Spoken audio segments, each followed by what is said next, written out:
All set, I take it? We finished what we could.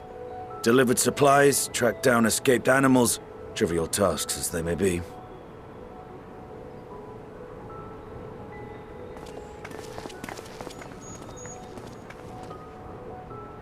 That's enough, don't you think?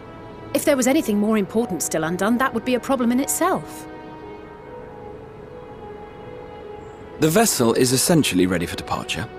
All that remains is to load the final batch of supplies and see everyone on board. Once we've readied the ether burner, that is.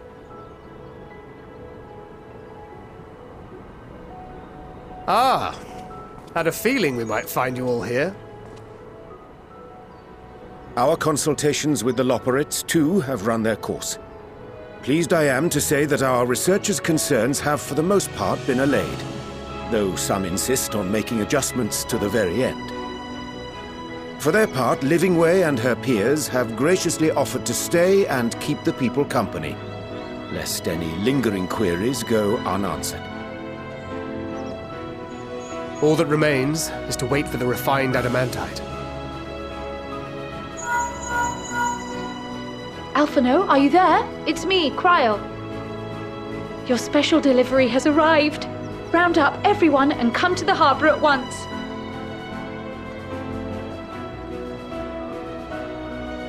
Speak of the devil. Let us go at once.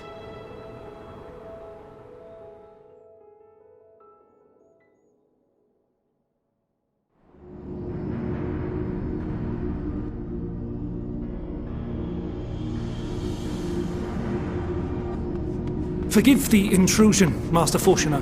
I bring urgent news. A great commotion has broken out in Scholars Harbour. Your presence is requested with all speed.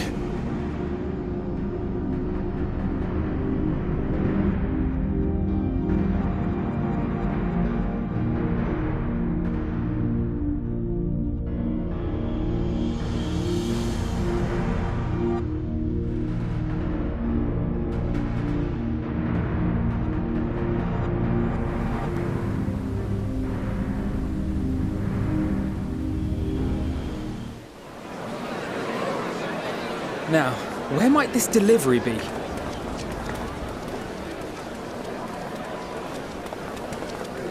Oh.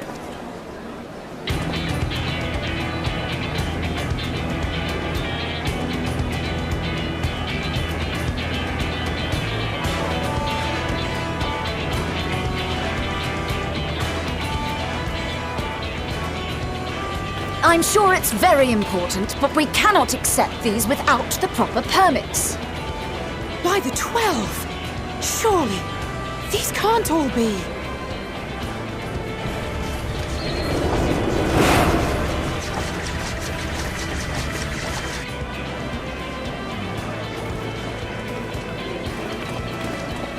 Bleeding hellfire!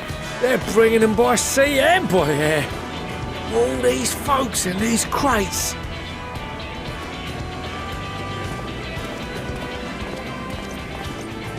And more on the way. Got your adamantite right here. A bigger haul than any of these sorry bastards brought, and that's no lie.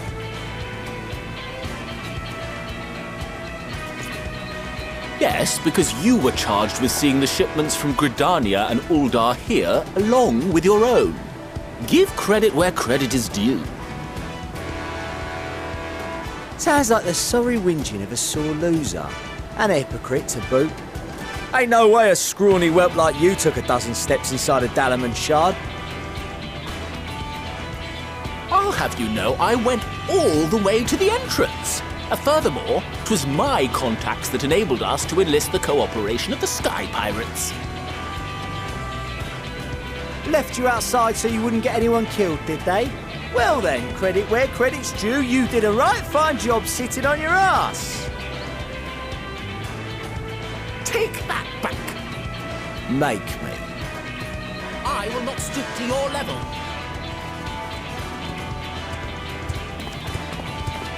My, what a grand welcome party. Hancock and Soroban. We come bearing relics both sacred and Allegan, as well as a few other gifts that may be of help, to be presented with best wishes from the Eastern Alliance.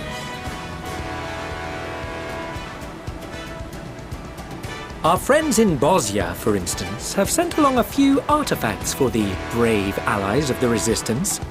That's you. I myself have come with a sacred relic of Rayson Temple. 'Twas passing fortunate that Senri's dango craving brought us to Kugane. We arrived precisely as Hancock was making his arrangements. Upon learning of your need, we made haste back to Hell's Lid, with our dango, never fear, and consulted with the other auspices. All consented to the lending of Tenzin's legendary Phoenix Blade for this noble cause. Suzaku and Seiryu were nevertheless worried that it might be lost in transit, however, and insisted upon accompanying me to Onokoro, where I had intended to entrust it to our Confederate allies. I thought instead to give it over to Hancock when we chanced to cross paths yet again. But alas, Seiryu remained ill at ease, and ordered me see the blade into your hands personally, or die trying. We did, of course, need quite the impressive vessel to get it all here in time.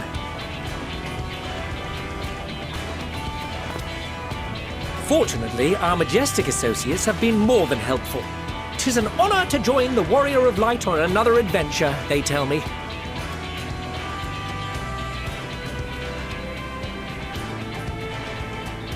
That is all wonderful to hear, but what of the extraordinary cost? I shudder to think of the ransom we must pay for such a bounty. Fret not for your coin purse, young Alphino. Lord Lolorito looks ever towards the profits of the future, and thus the East Aldenar Trading Company went to some lengths to reduce the financial liability. And since the Scions funded the entire venture, not a gill need be rendered up in compensation. Everything is already yours. We funded the venture? When? Don't let the name fool you. This coin keeper knows a thing or two about spending.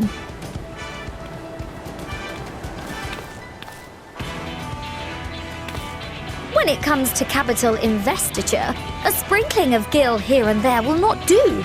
You need enough savings to make waves when it really counts, which is why frugality is paramount. We also had the benefit of a generous patron. Generous being rather an understatement.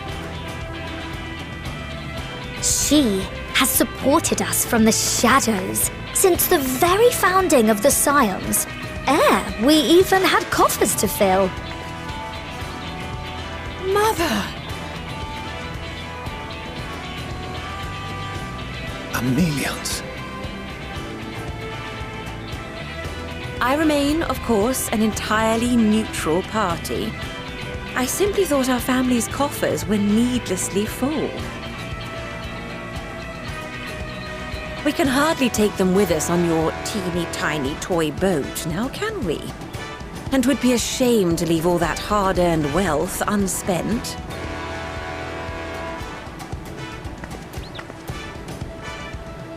Waste not.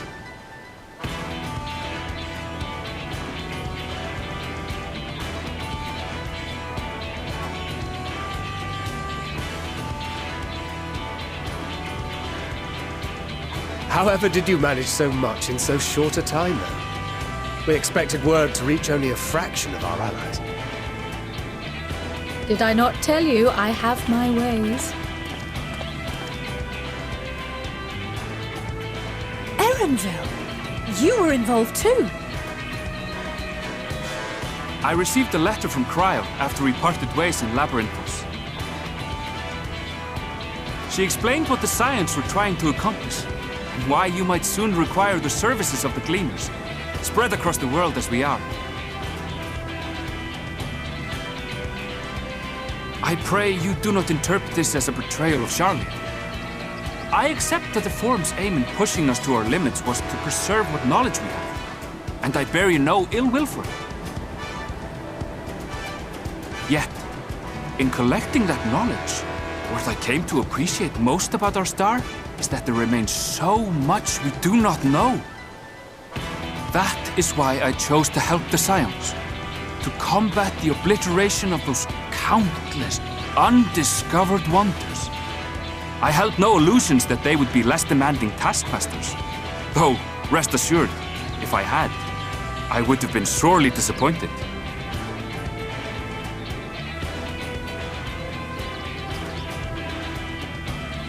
To make a long story short, the whole of the guild ship cooperated to ensure your call was heard far and wide.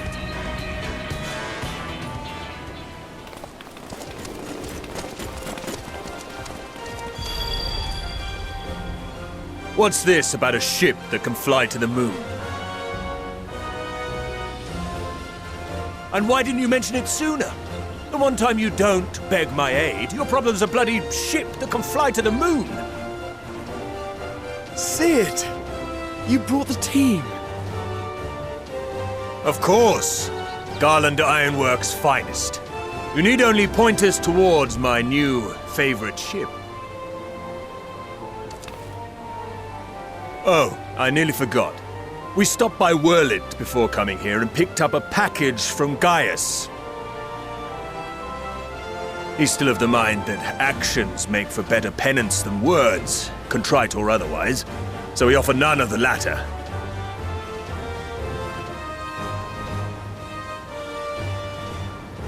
What he sent is an Allegan relic Valens used in his weapons experiments. Has a fair bit of refined adamantite in it, too.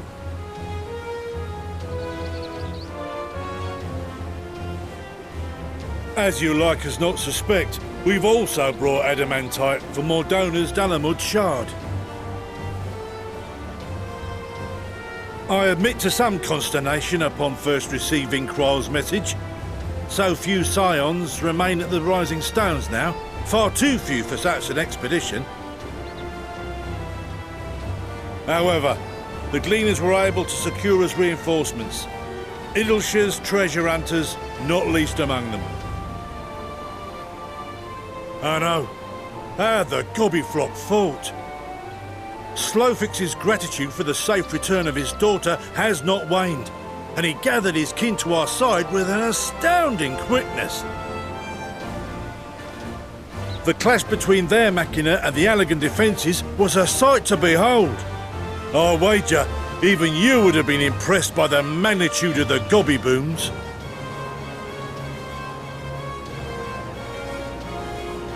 Fascinating as all this is, I fail to see how it explains your presence here.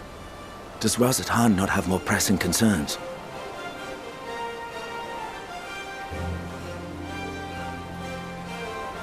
We do. Yet averting the final days would be the most expedient solution. That, and I am indebted to you.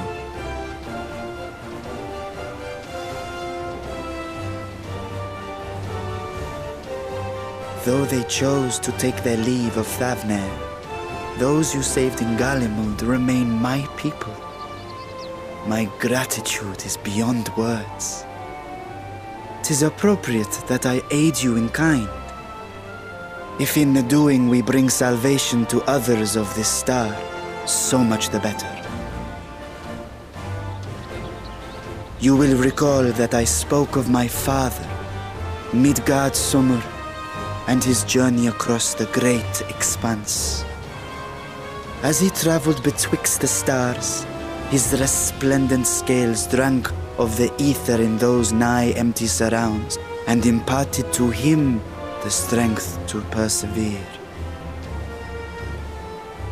Thinking they might further your cause, I called out to my kin for consent.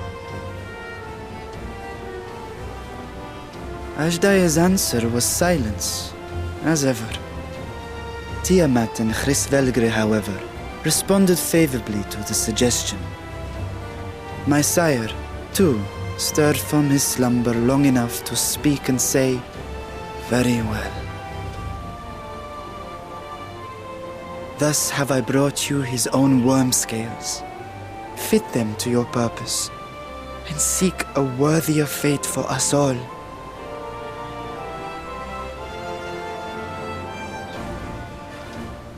You'd be hard-pressed to find someone else so familiar with the unique properties of dragon scales. So I invited myself in.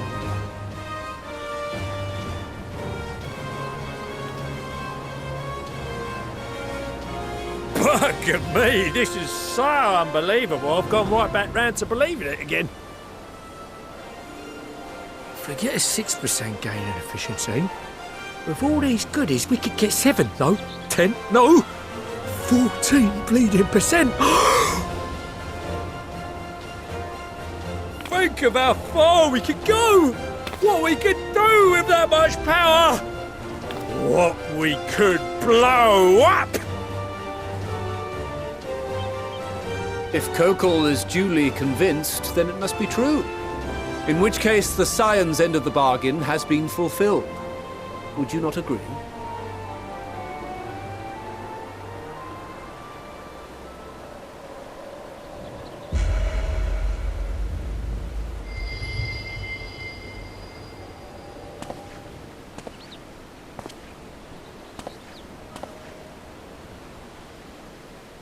Yes, Father?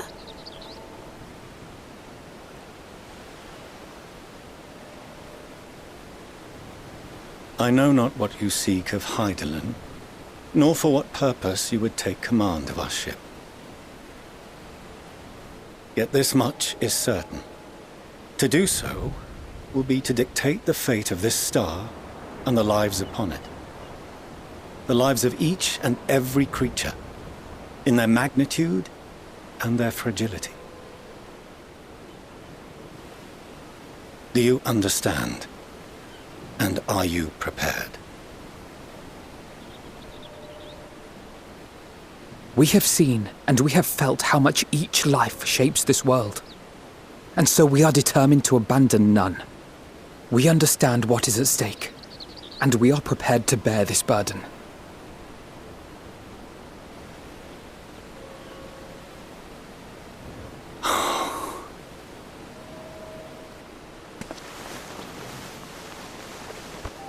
Then I will bear it with you. I beg you, share your struggles with me. As family.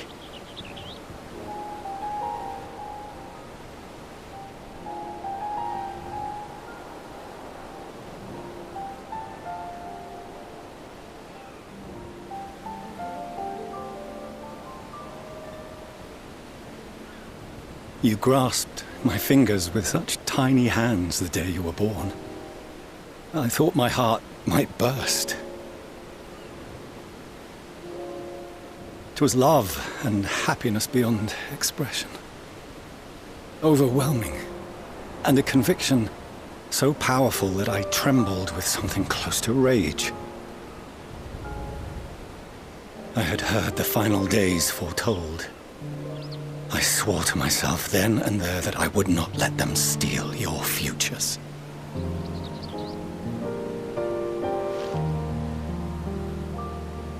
The great Exodus would succeed, must succeed. No sacrifice or sin was worse than the alternative. If anything gave me pause, 'twas mine own father. The Archon Louisoix openly decried Charlian's policies, a perspective which I regarded with increasing disdain as I grew older. Yet even as part of me thought him a fool, perhaps I also hoped that he, of all people, would devise a brilliant means to save my children. A naive hope, but stubborn enough that I could never bring myself to keep you apart.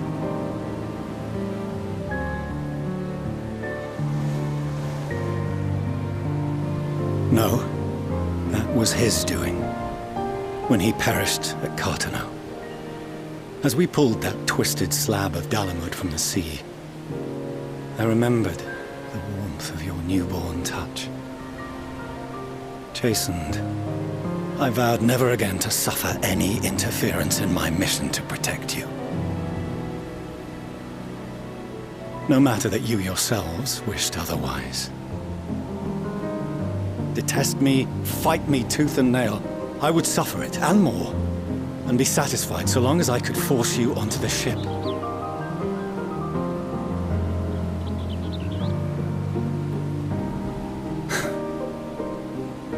I was wrong. You two have grown so much stronger and so much wiser than I dared dream. You have earned the right to walk your own path, and already begun to do so. Good. Because there are things we care about, and people we love, and none of them is replaceable. Not a one. It cannot have been an easy journey for you to have come so far. We shall be glad to acquaint you with the finer details someday, once this danger has passed. All that we have seen and heard, that we have felt and learned in our travels. Ours is not a kind world, but it is beautiful. Always. Oh no. Are you quite sure that's wise?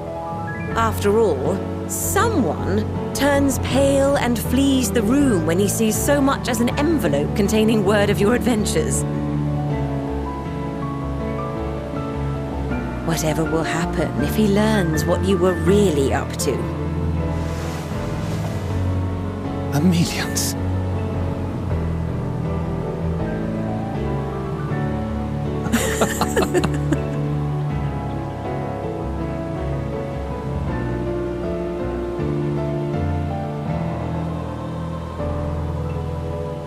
Though I have wronged my children most gravely, I owe you an apology as well. I assumed that it was the Scion's influence that made them so keen to charge headlong into danger.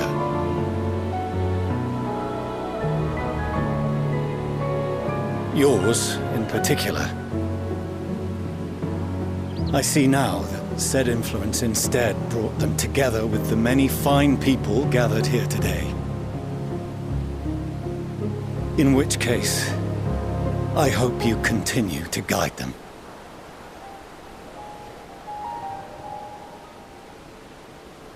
If we've finished loitering about the harbour, might I suggest we put our plans into motion?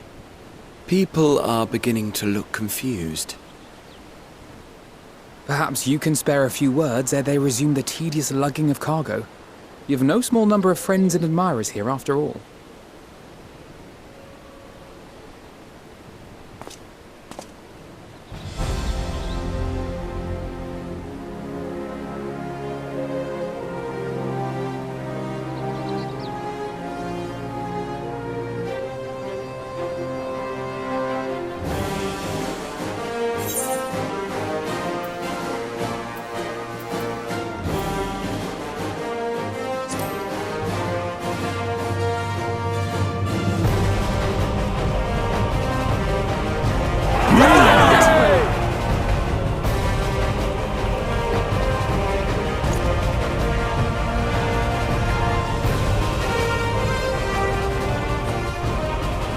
Your assistance is appreciated.